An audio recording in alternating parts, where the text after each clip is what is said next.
Hello, visionary friends. How are you? This is a wonderful afternoon. I'm talking about today relationship triad, and I think relationship triad is a great awakening of self and repositioning ourselves as, uh, you know, visionaries and also a new lifestyle that we've peeled off the old and we've stepped into a new month of August. So I wanted to bring all that into alignment with all the limitations that come with the relationship triad. And these limitations come only as we progress from the Awakened Life Live movement that we went through to get into this program. And as we look back and see what we were all into, which was our past, our misfortunes, we tend to look at the negatives in that. And those is because those things hurt, they are painful. And so we grasp more on those when we've had many blessings, many wonderful experiences. And so when you process the relationship triad as an exercise of distinction is awesome because we don't want to hold on to our past. We don't want to hold on or be blocked or stagnant. We don't want to be in limitations. We found out and we discovered, anyway, I'm going to speak on my viewpoint. I've discovered that I am part of an unlimited universe and a God who is unlimited. And He created me with His creative mind and with no limitations. And that means that He created me also in His image, meaning that we have access to be whoever God has chosen us to be, and He creatively lines us up in that direction as we walk through our lives, and He turns us into righteousness. So all the negatives, the resentments, the unforgivenesses, the betrayals, and all the hazards that we've run into, He's the one who comforted us to get through it to this point where we are today. And so for relationship triad, generally speaking, I have to say that the hero is a way of relating to the person and knowing what they went through and how they're suffering.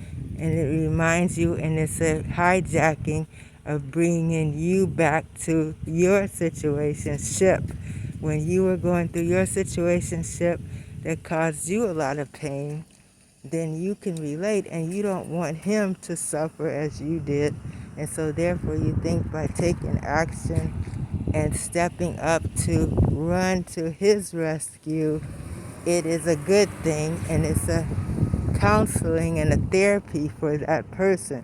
But what truly is happening behind the scenes is because the person's at their traumatic stage, they're tending to depend on your rescuing them.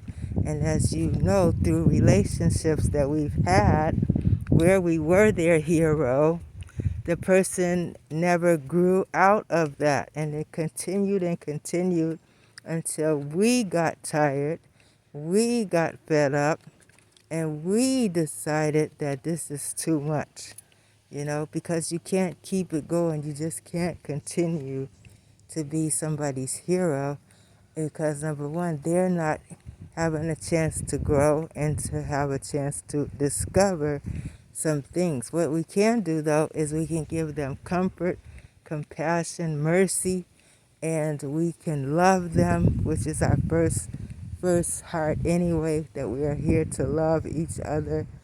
And then we can give some encouraging actions that they can take to help them move past the situation ship.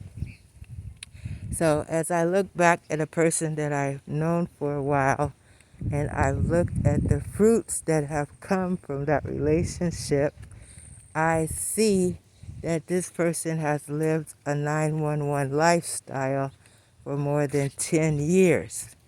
And so that's disturbing, but when you break it down and you take a step back and look at the persons and your relationship with them, have they been able to get a little bit better? Has something good come into their lives? Have they been able to start prospering and harvesting some new fruit? And I said, wow, I haven't really seen any new fruit coming. And it's always helped me this, I'd eat, can you send? And right after you do something, they're right back at it. Can you do this? Can you do this? Can you do this? And so, and it always is a panic mode. That's why I call it the 911 lifestyle. So that is something that not only interrupts your self-care, but it interrupts you moving forward in what you are here to do, which is to prosper others, to love others, to encourage others, and inspire others. With the villain, that one is a mindset more so self-serving, more about control, ego, and that's when you literally break out of the hero mode and you kind of sometimes people blend into the hero mode because then they become resentful, they become bitter, they start telling themselves, how could you allow this to happen? And you're sick and tired of this and you're complaining to other people about that person. So in other words, you're becoming more the villain based on something you decided to do and reach out to. And so another situation is that you help somebody so much and for so many years that you become totally bitter. And I do know of a situation like that where a lady gave out her house. She gave a whole house out to a group of homeless people. And this is a lady that has other properties. And she decided to, give it to them and allow them to live it. She fixed it up to welcome them. She thought she was doing something good for them, and also she was pleasing God by, allowing strangers to move into a property that she had vacant. She could have moved rich people in or people who could afford it, but she decided to give it to a homeless group of homeless people. And what happened is they came and they literally destroyed her house. She was in tears. She broke down. She couldn't believe it. And so it was literally destroyed what they did to her house. So that one, now her attitude is she'll never help someone again. She never wants to reach out like that again.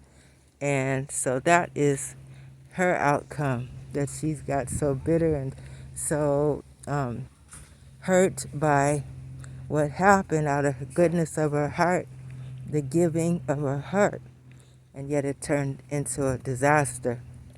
The one about the relationship victim is, we've all been victims of something, but whether or not we accept the victimization or not is up to us.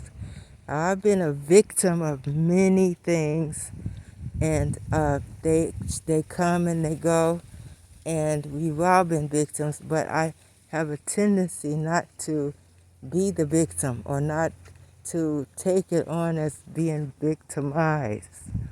So when I say that, I mean from my surface point of view.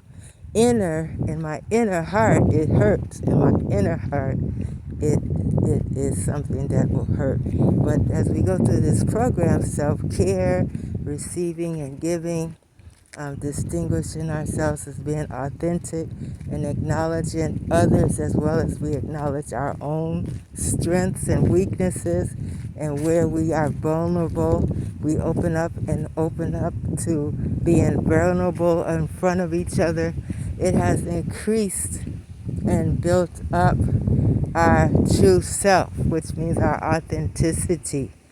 So I believe that these three aspects of the relationship triad are highly valuable for us on a personal level. It gives us a chance to reflect on how much we've grown in the training that we're receiving as distinctive visionary leaders. And I believe also that it is a gift that we are able to share and inspire even ourselves as visionaries when we do our calls, and others through the growth and the potential that it creates. So that is basically what I wanted to say about the program, and that's all I have for Relationship Triad. So I hope you were able to understand me, but I have to wear my mask right now. So enjoy the rest of your day, and I love the feedback. Keep it coming. Bye-bye.